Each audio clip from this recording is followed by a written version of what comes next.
So Kirby and the Forgotten Land has a pretty odd story. It's great in lore and fits in perfectly with the overarching Ancients plotline, but the main plot that takes place is just kinda dumb.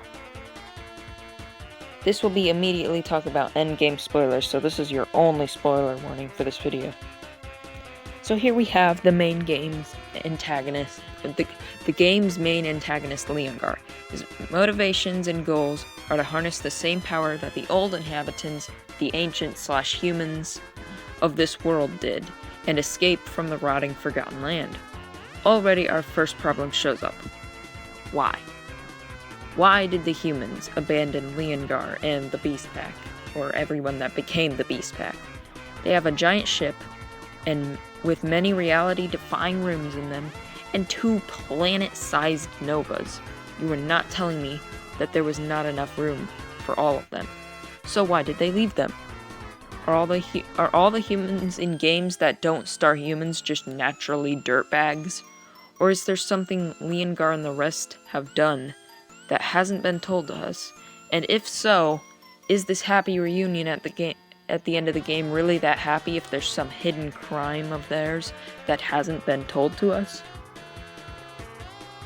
I don't know. Anyways, next is the most nonsensical thing of the whole game. Kirby and basically everyone in Dreamland gets sucked into this portal to another world, and on his way through, Kirby gains the ability to stretch his body enough to completely cover various objects. Why? Seriously, why? It's a cool mechanic, but it's not elaborated anywhere. It would have made more sense if this was just something Kirby could already do, because it would literally be Kirby stretching his capabilities. But it is specifically stated again and again in figure descriptions to have happened because of Kirby going through the portal. And no one else gets new abilities either. From going through the portal, that is. I have one theory for this, but it is completely and utterly speculation and just nonsense. Elphilus and Void maybe were enemies, and Elphilus made his portals in such a way that could not let Void go through them, so when Kirby tries to go through the portal, the whatever Hui is trying to destroy Kirby, but Kirby being the unkillable god he is, just gets stretched out by it. There's literally zero evidence for this theory. Do not go with this, and do not even repeat this theory. Unless you specifically mention the fact that this is complete speculation. Next up, if Leongar wanted to leave, why didn't he leave right when the portals opened up? No, instead, he waits for whatever came out of the portal to show up and then send his army to capture those things and make them run on a bunch of hamster wheels so they can make Forgo a more stable portal? Now we get to another thing, the Woofies and Waddle Dees. Let's say we did need the portals to be more stable for them to escape. You could have just used the army that you already have at your disposal for that. And it's not like he's trying to... Wait for that. Bruh.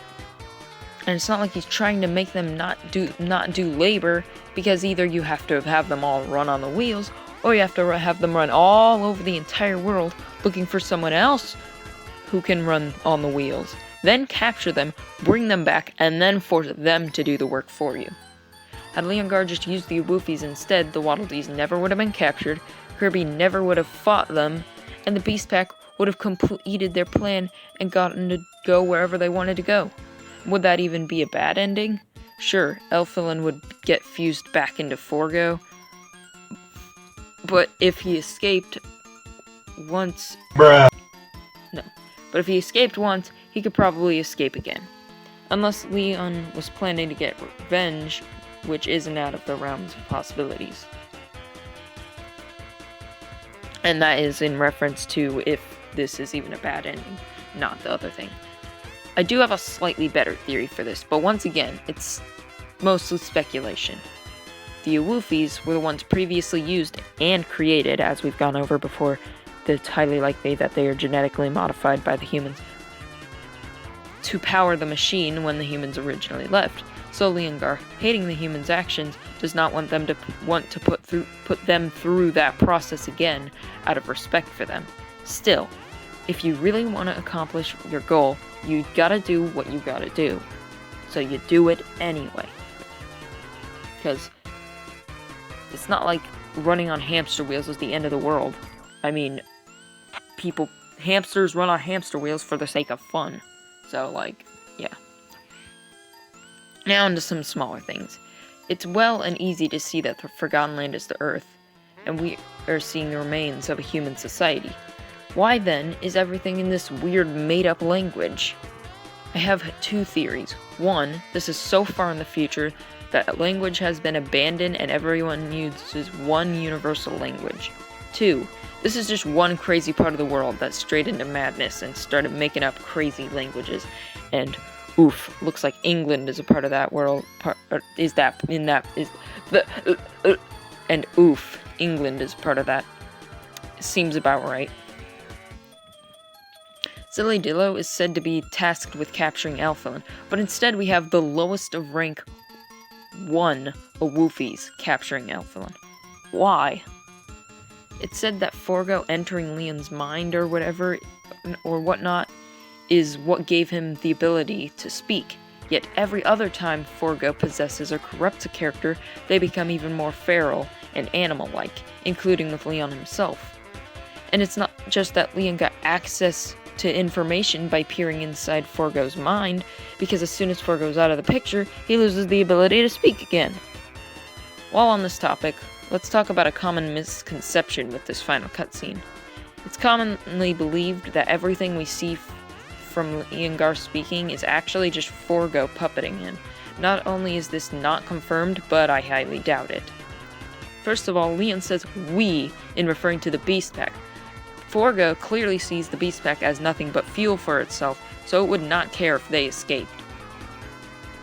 Second, he is clearly speaking about Forgo, and if he was Forgo, then he would be speaking to himself in third person for some reason. And since this first part is Leon's plan, then that means this part where he starts talking... No, and so if this first part is Leon's plan, then that means this second part where he starts talking weird is also Leon, because he mentions his plan again. So Forgo isn't speaking through Leon, but I do think that he is corrupting his brain. Also, how the frick is Weapon Shop Waddle Dee able to create the freaking God of Death sword?